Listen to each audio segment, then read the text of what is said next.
এরে আল্লাহর বান্দা, তুমি চতুর্মুখী দুর্বল, খানার বেলায় দুর্বল, ঘুমের বেলায় দুর্বল, মেধার বেলায় দুর্বল, দুনিয়ার লাইনেও দুর্বল, তুমি আখিরাতের লাইনে দুর্বল।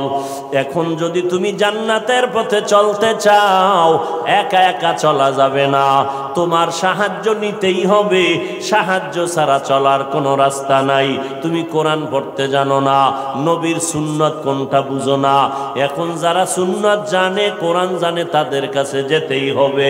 ওলামায়ে আহলে হকের পরামর্শ ছাড়া চলার উপায় নাই। সাহায্য ছাড়া চলা যাবে না। সাহায্য তুমি কার থেকে নিবারে বাবা? এমন একজন থেকে সাহায্য নাও যার মধ্যে কোনো অভাব নাই, যার পেছনে কোনো স্বার্থ নাই। দুনিয়াতে নজর করে দেখলাম স্বার্থ ছাড়া কোনো মানুষ দুনিয়াতে নাই। আছে? অভাব ছাড়া কোনো মানুষ নাই। বরং টাকা যার যত বেশি, তার অভাব তত বড়। যারা যত বড় লোক, তারা অভাব তত বড়। অভাব গরিবের 100 টাকায় সমাধান হয়, বড় লোকের 1,00,000 টাকায় অভাব সমাধান হয় না। এই স্বার্থ ছাড়া, অভাব ছাড়া একজন পাইবা, তিনি আর কেউ নয়, আমার আল্লাহ। ইয়া আইয়ুহান নাস আনতুমুল ফুকারাউ ইলাল্লাহ ওয়াল্লাহু হুয়াল গনিয়্যুল হামিদ।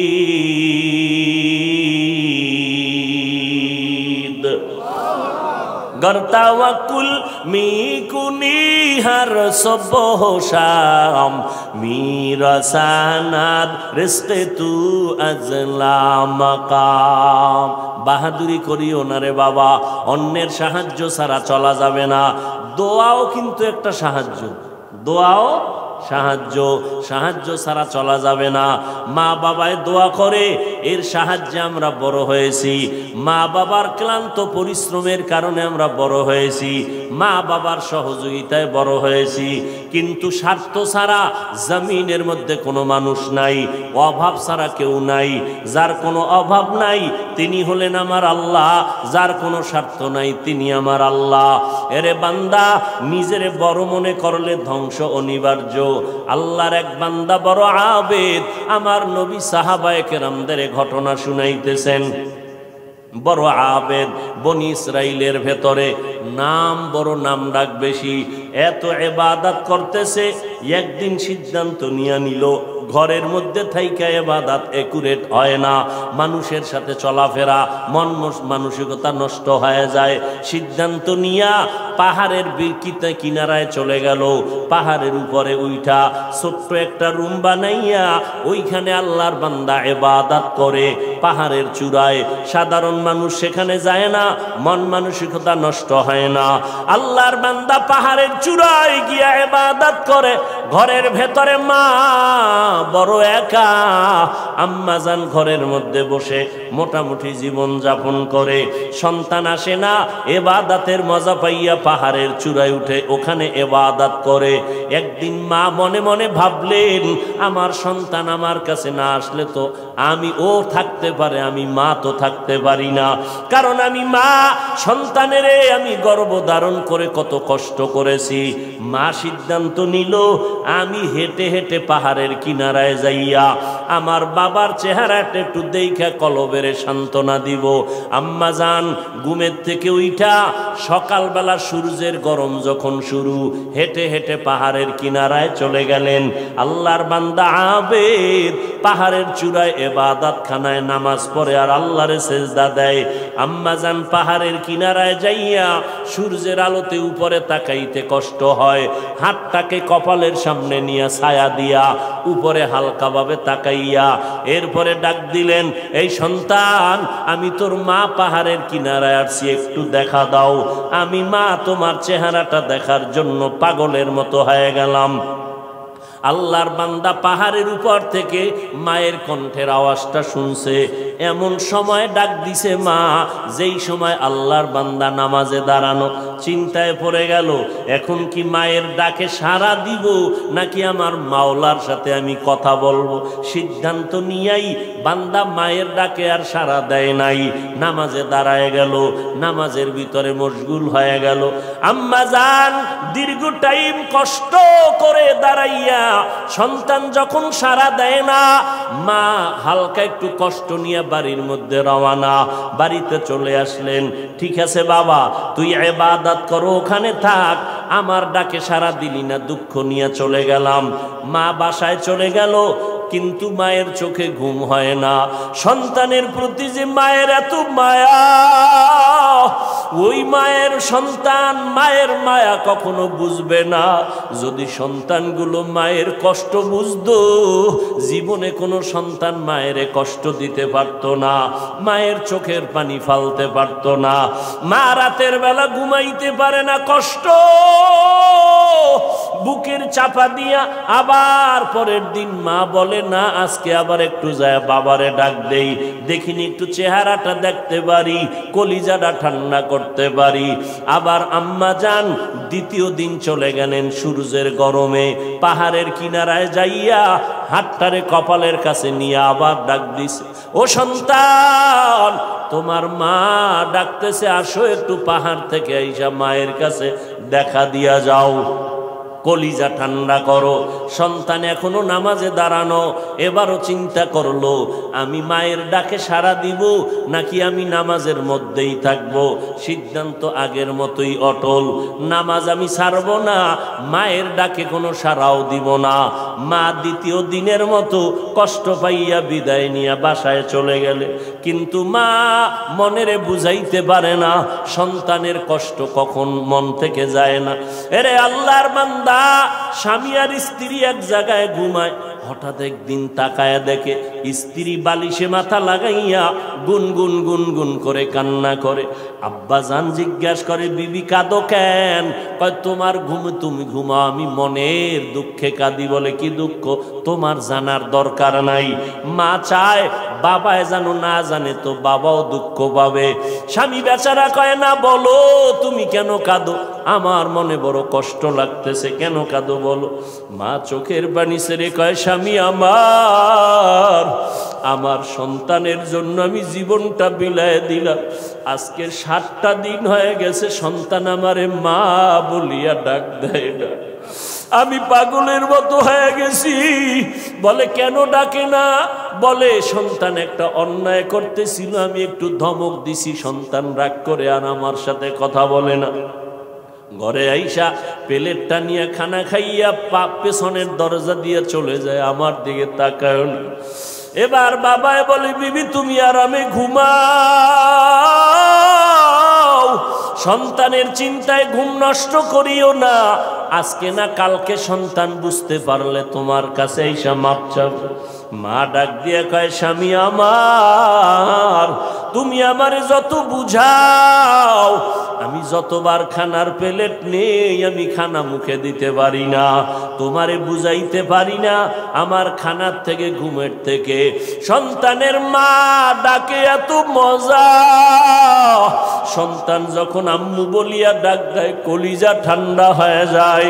ও সন্তানেরা, ওই মা বাবা যারা কবরে রাইখা আজকে বাহাদুরি করো রে বাবা, ওই আল্লাহর বান্দি দ্বিতীয় দিনও কষ্ট পাইয়া বিদায়, কিন্তু রাতের ঘুম নাই, মনের মধ্যে বড় কষ্ট। নবীজি সাহাবায়ে কেরামদের সামনে ঘটনা বলেন আর কাঁদতেছেন। সাহাবায়ে কেরামরাও কান্নার আওয়াজ। মায়ার নবী বলেন, ও সাহাবায়ে কেরাম, ওই মা তৃতীয় দিন আবার চলে গেল পাহাড়ের কিনারায়, যাইয়া ডাক দিছে, বাবা একবার না দুইবার না, তৃতীয়বারের মতো আমি তোমার দরজায় এসে গেলাম, একটু পাহাড় থেকে নাইমা সারা দাও। আজও সন্তান নামাজে দাঁড়ানো, আল্লাহর মহব্বতে আর মায়ের ডাকে সারা দেয় না। 2 দিন মা কষ্ট পাইয়া কিছু বলে নাই, চলে গেছে। আজকে কষ্ট পাইয়া আর নিজের কন্ট্রোল করতে পারে না। আসমানের দিকে তাকাইয়া একটা কথা বলিয়াই ফেলছে। আসমানের দিকে তাকাইয়া বলে, ও আসমানের মালিক, এমন সন্তান দিয়ে কি হবে আমার, যেই সন্তান আমার 3 দিনের কষ্ট বুঝলো না রে আল্লাহ, আমার মনটারে মানাইতে পারি না। ওর তো একদিন মরণ হবে, তবে আমার একটা দাবি, ওরে তুমি জেনাকারিনী মহিলার চেহারা না দেখাইয়া মরণ দিবা না। কঠিন এক কথা আসমানে লাগায় দিলেন, আসমানে কবুল হয়ে গেছে। মা বাবার দোয়া, বরদোয়ার মাঝখানে কোনো পর্দা থাকে না, আর সে আজিমে ডাইরেক্ট চলে যায়। এই যুবক, জিরি মাদ্রাসায় বলে আসছি, আল্লাহর কসম করে বলে গেলাম, কুতুবদিয়ার মুসলমান, কসমের কথা বিশ্বাস না করলে তোমার ঈমান দুর্বল। আল্লাহর কসম, ওয়াল্লাহি বিল্লাহি তাল্লাহি, 3 বার কসম করে বলে গেলাম। বিশেষ করে যুবকদেরকে বলছি, মরার আগে যদি পঙ্গু হইয়া বিছানায় কষ্ট পাইয়া মরতে চাও, তাহলে মার সাথে বাবার সাথে বেয়াদবি কর, শিক্ষকের সাথে বেয়াদবি কর, মুরব্বীদের সাথে বেয়াদবি কর। আল্লাহর কসম, মরার আগে তুই পঙ্গু না হইয়া মরবি না, লিখে রাখ। আমার কথাটাকে যদি অবিশ্বাস করো, তোমার ঈমান চলে যাবে, কারণ আমি 3 বার কসম খেয়ে বলে গেছি। এখন তুমি পণ্ডিতেরা প্রশ্ন করবা, হাফিজ সাহেব তুমি মনের রাগে বললা না, তুমি দলিল নাও। ক্বালান নবিয়্যু সাল্লাল্লাহু আলাইহি ওয়া আলিহি ওয়া সাল্লাম, ইসনানি ওয়াজ্জিলুহুম আল্লাহু ফিদ দুনিয়া আল বাগয়ু ওয়া উকুকুল ওয়ালিদাইন, আও কামা ক্বালান নবিয়্যু আলাইহি সালাতু ওয়াস সালাম। আল্লাহর নবী বলেন, 2টা অন্যায় দুনিয়াতে এমন আছে, যেই 2টা অপরাধ করলে মরার আগে জমিনে শাস্তি হবে। কয়টা অন্যায়? কি আপনাদের খারাপ লাগতেছে? মোনাজাত দিয়ে দিব? আমার তো কষ্ট, অনেক কষ্ট, মাইকটাও সুন্দর না, তারপর আপনাদের মহব্বতে কথা বলতেছি গলা ফাটাইয়া, কি করার। তারপর আপনারা বসলে একটু আমি কথা ফিনিশিং দিয়ে আসতেছি, আর একটু সামনে আগাবো। আল্লাহ সবাইকে কবুল করেন। মদিনার নবী বলেন, 2টা অপরাধ আছে, যদি দুনিয়াতে করো মরার আগে শাস্তি হবে, মরার পরে নয়। 1 নাম্বার অপরাধের নাম জুলুম, 2য় অপরাধের নাম হলো মা বাবার সাথে বেয়াদবি। যারা মা বাবার সাথে বেয়াদবি করবে, নবী বলেন তাদের শাস্তি হবে মরার আগে দুনিয়ার জমিনে। যারা জুলুম করবে, ওস্তাদের ইজ্জতের উপর আঘাত করবে, ভাইয়ের উপরে জুলুম করবে, বোনের উপরে জুলুম করবে, প্রতিবেশীর উপরে জুলুম করবে, গরিবের উপরে জুলুম করবে, এই জালেমের বিচার আমার আল্লাহ মরার আগেই করে নিবেন। ও আল্লাহর বান্দারা, মা যখন কথাটা বলেই ফেললেন, আসমানে কবুল হয়ে গেল। কি বরদোয়া করলেন? মা গেছেন, ভুলে গেছেন? জেনাকারিনী মহিলার চেহারা না দেখাইয়া মারবা না। মা কিন্তু কঠিন কয় নাই, যদি কইতো জেনা না করাইয়া মারবা না, তা আরো কঠিন হয়ে যাইত। মা একটু পাশ কাটায় বললেন, ও জেনা টেনা করবে না, কিন্তু জেনাকারিনী মহিলার চেহারা দেখে মরবে, এটাও একটা অভিশাপ। এক তো মহিলা দেখবে না, কারণ আমার বাচ্চা তো ইবাদত করে পাহাড়ের চূড়ায়, সে কোনো নারী দেখবে না, কিন্তু দেখতে গেলেও যেন নামাজি না, একটা জেনাকারিনী নারী দেখে। পুরা বনি ইসরাইলের মাঝে প্রশংসা, পাহাড়ের চূড়ায় আল্লাহর বান্দা এত পরিমাণ ইবাদত করে যে তার ইবাদত আল্লাহর প্রতি এতটা অগাধ বিশ্বাস, পৃথিবীর কেউ তাকে আল্লাহর থেকে বিন্দু পিছপা ঘটাতে পারবে না, গাফেল করতে পারবে না। ওই এলাকার এক সুন্দরী মহিলা, রূপসী, সে কয় এত প্রশংসা তারে কেউ আল্লাহর থেকে আলাদা করতে পারবে না। কয় না, কেউ পারবে না। কয় আমি পারবো। সুন্দরী মেয়ে বলে আমি পারবো। এই মেয়ে হাঁটতে হাঁটতে ওই পাহাড়ের চূড়ায় উঠছে, উঠা দেখে আল্লাহর বান্দা নামাজে দাঁড়ানো। ওর কামি শুধু আল্লাহর সেজদা দেয়, নামাজে দাঁড়ায়, তেলাওয়াত করে, দিয়ে কাজ চলতেছে, নামাজ আর নামাজ আর নামাজ। ওই মহিলা আল্লাহর আবেদ বান্দার সামনে দাঁড়ালো, যেই সূরাটা ধরলে আল্লাহর বান্দার নজর চলে আসবে, জিনা করার জন্য বাধ্য হবে, এমন কৌশল কোনোটা বাদ দেয় নাই মহিলা। কিন্তু তাকায় দেখে আল্লাহর বান্দা একটা নজর কোনো দিকে ডান বাম করে না, নিচের দিকে নজর, আল্লাহর মোহব্বতের ভিতরে মশগুল। বলবেন মহিলা হাতটা ধরবে না, রে বাবা এটা সম্ভব না। আল্লাহর উপরে ভরসা কইরা যারা চলবে এদের গায়ে টাচ করার ক্ষমতা কোনো বাহাদুরের নাই। যদি হাত বাড়ায় তোর হাতটা সাথে সাথে বাঁকা হয়ে যাবে। ইব্রাহিম নবী বিশ্ব সুন্দরী সারাকে নিয়ে যাইতেছিল মিশরের উপর দিয়া। জালেম বাদশা খবর পাইয়া সুন্দরীর টাইনা নিয়ে আসছে। ইব্রাহিম নবী গাছতলায় বয়ে খায়, আল্লাহ আমি না নবী, আমার স্ত্রীর উপরে যদি আঘাত করে চরিত্রের, তা আমার নবুয়তের হালাত কি হবে? আল্লাহ কয় হেফাজত আমি করব, তোমার ভয় লাগে?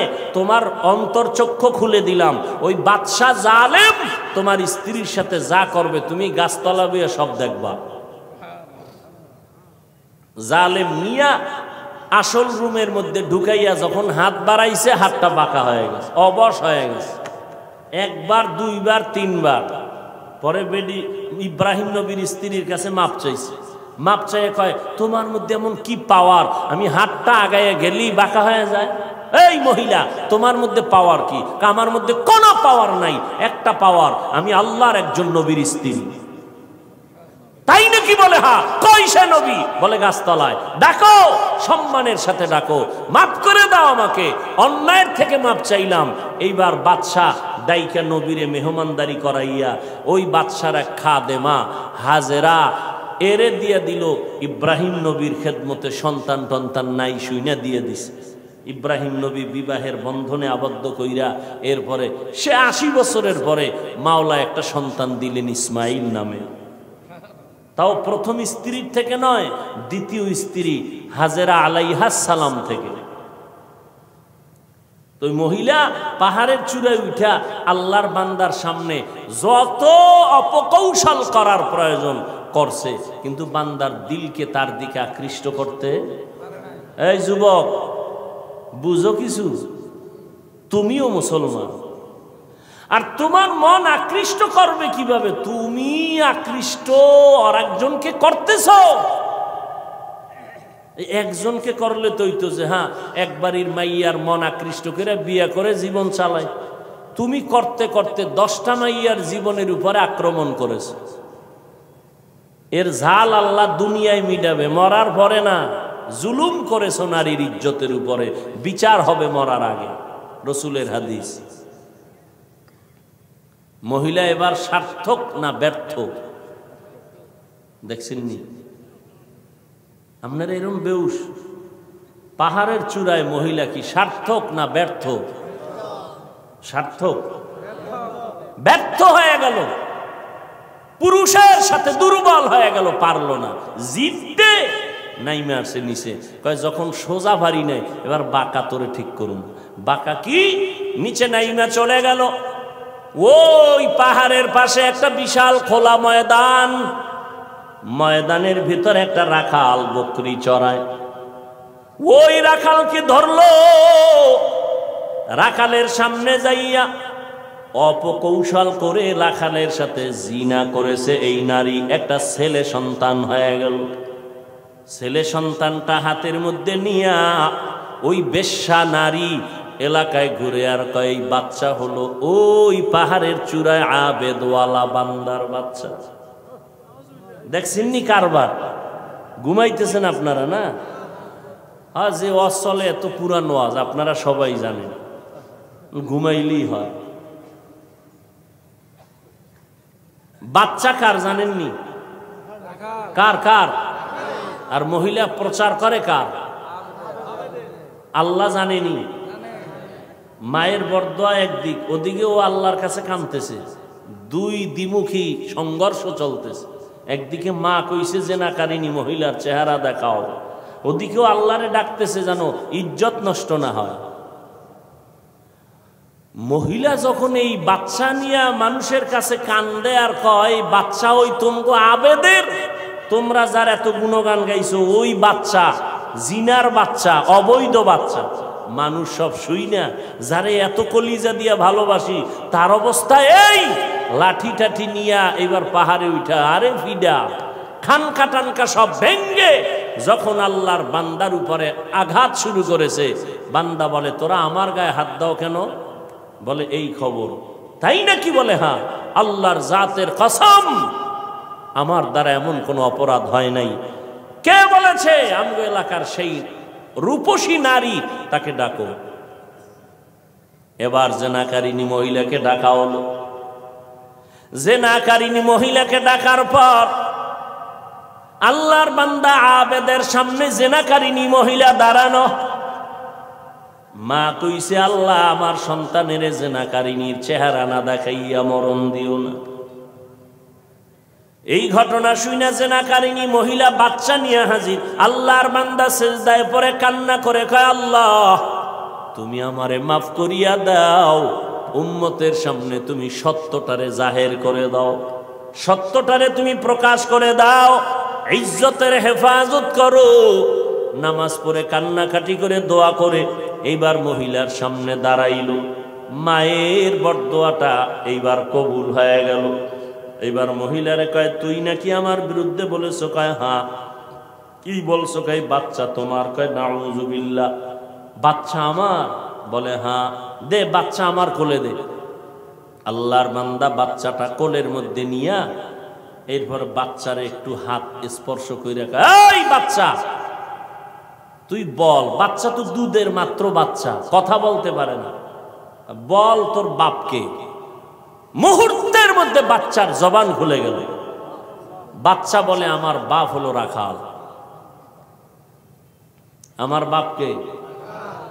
মায়ের কোলে দুধের বাচ্চা কথা বলেছেন যেমন মারিয়াম আলাইহিস সালামের সন্তান ঈসা আলাইহিস সালাম। মায়ের কোলে দুধের বাচ্চা ঈসা নবী কথা বলেছেন শিশু অবস্থায়। ইউসুফ নবীরে যখন জুলাইখা আটকাইয়া দিছিল, স্বামীর সামনে জুলাইখার স্বামীর সামনে ইউসুফ দাঁড়ানো। যখনই এগুলো সব স্পষ্ট হলো, ইউসুফ নবী বলল আমার কোনো দোষ নাই, জুলাইখার দোষ, সাক্ষী দাও। ইউসুফ নবীর সামনে তখন এক মহিলা দুধের বাচ্চা নিয়ে দাঁড়ানো। ইউসুফ নবী বললেন আমি সত্যবাদী না জুলাইখা সত্যবাদী? দুধের বাচ্চা সাক্ষী দিবে। বাচ্চা কয় বাচ্চা কথা বলতে পারেনি। কয় প্রশ্ন করার দায়িত্ব তোমার, জবাব দেওয়ার দায়িত্ব এই বাচ্চা। যখন জিজ্ঞাসা বাচ্চা কথা বলে দিছে, কোরআন শরীফের আয়াত। বাচ্চা ইউসুফ নবীকে নির্দোষ প্রমাণের জন্য একটা স্কেল দিয়ে দিছে। এরে কুতুবদিয়ার মুসলমান, আমার মাওলার কুদরত বড় কঠিন। মায়ের বরদোয়াটাও আল্লাহ কাজে লাগাইলেন, জেনাকারী নারীর চেহারা পর্যন্ত দেখায় দিলেন। আবার বাচ্চার মাধ্যমে আল্লাহর বান্দার ইজ্জতের হেফাজত করলেন। সত্যের উপরে যদি চলো রে বাবা, মা বাবার দোয়া নিয়ে যদি আগাইতে পারো, দুনিয়ার কোনো ভয় নাই। হালাল খাইয়া চলবা, আল্লাহ বিজয়ের মালা গলায় পরায় দিবেন। কয়দিন আর দুনিয়ায় বাহাদুরি করবারে বাবা, আল্লাহ যদি সমুদ্রে একটু হুকুম করে একটু গরম হয়ে যা, রাতের ঘুমের মধ্যে 1 মিনিট লাগবে না। কুতুবদিয়ারে ধ্বংস করার জন্য 1 মিনিটও লাগবে না। আল্লাহ কয় বান্দা আমার স্মরণ কর, আমি আল্লাহর কাছে সাহায্য চাও। সাহায্য কেমনে চাইবা? ধৈর্য আর নামাজের মাধ্যমে সাহায্য প্রার্থনা করো। আজকে আমাদের ভেতরে ধৈর্যের বড় অভাব, নামাজের বড় অভাব। ও যুবকেরা, ও পর্দার আড়ালের আম্মা জানেরা, আজকে নামাজের এত বয়ান, এক বেলার নামাজ ছেড়ে দেওয়ার কোনো সুযোগ নাই। ও যুবক, এক বেলার নামাজ ছাড়ার কোনো কায়দা নাই, অথচ তুমি নামাজ পড়ো না রে বাবা। আজকে আমি তোমাকে কিন্তু এই কথা বলি নাই আমগো মতো হুজুর হইয়া যাও, 5 কল্লি মাথায় দাও একবারও বলি নাই, কওমি মাদ্রাসায় পড়ো তাও বলি নাই, স্কুলের লেখাপড়া বন্ধ করো তাও বলি নাই। বরং বাবা তুমি চাকরি করো, ব্যবসা করো, স্কুল কলেজে পড়ো, কোনো বাধা নাই। ওখানে থাইকা আল্লাহর হুকুম নবীর তরিকা মতো নামাজ পড়ো। মা বাবার দোয়া নিয়ে সামনে আগাও, ওলামায়ে কেরামের পরামর্শ নিয়ে চলো, নবীর সুন্নতের মালা গলায় লাগাও। খবরদার, কপাল পোড়া যদি হইয়াই থাকো তাহলে কিন্তু তোমার কপাল দুনিয়াতেও শেষ, আখিরাতেও শেষ। কিছু কপাল পোড়া এমন আছে বুঝাইলে উল্টা আমারে বুঝানোর চেষ্টা করে। যদি কই ভাইজান টুপি কেন পরো না, ও তো বলা দরকার ভাই হুজুর টুপি মাথায় দেওয়া দরকার, নবীর সুন্নত, এটা তো কোনো পিশাবের সুন্নত না, নবীর তরিকা। হুজুর আমি পারি না, দোয়া করবেন, চেষ্টা করব। কিন্তু কিছু নেমক হারাম বেপরোয়া আল্লাহর বান্দা, এদের জবাবটা এমন অহংকারী জবাব। কয় হুজুর টুপি মাথায় না দিলে অসুবিধা কি? টুপির মধ্যেই কি ইসলাম? দাড়ির মধ্যেই কি ইসলাম? পোশাকের মধ্যেই কি ইসলাম? এই রকম বেপরোয়া আল্লাহর বান্দা নবীর দুশ্মন আছে না নাই? টুপির মধ্যে ইসলাম নাই, দাড়ির মধ্যে নাই, পোশাকে নাই, পর্দায় নাই, হালালে নাই, তো ইসলাম কই? সমুদ্রের তলদেশে। বিনয়ী হয়ে যাও রে বাবা, নিজেরে ছোট বানাইয়া চলো। কোন আলেম যদি বলে বাবা নামাজ কেন পড়ো না, তোমার জবাব থাকবে হুজুর নামাজ অবশ্যই পড়া দরকার, আমি চেষ্টা করি পারি না, একটু দোয়া কইরা দেন সামনের থেকে যেন নামাজ ধইরা ফালাইতে পারি। বিনয়ের সাথে দোয়া চাওয়ার চেষ্টা করো, অপরদিকে মা বাবার দোয়া নিয়ে আগাও। ও যুবক ভাই, আমি তোমারও সামনে উদাহরণ পেশ করি, সব জায়গায় বলি তোমার মতো যুবক পাঁচ বেলার নামাজ পড়ে, এই জমিনের মধ্যে স্কুল কলেজে পড়িয়াও নামাজ পড়ে আছে না নাই? ভাইরা আমার, পাঁচ বেলার নামাজ পড়ে অভাব নাই। তোমার আমার মতো যুবক সন্তান নবীর তরিকা মতো চলে, চাকরি করে, ব্যবসা করে, অভাব নাই। আল্লাহর মোহাব্বত নিয়া আল্লাহর কাছে তওবা করো, তওবার দরজা খোলা।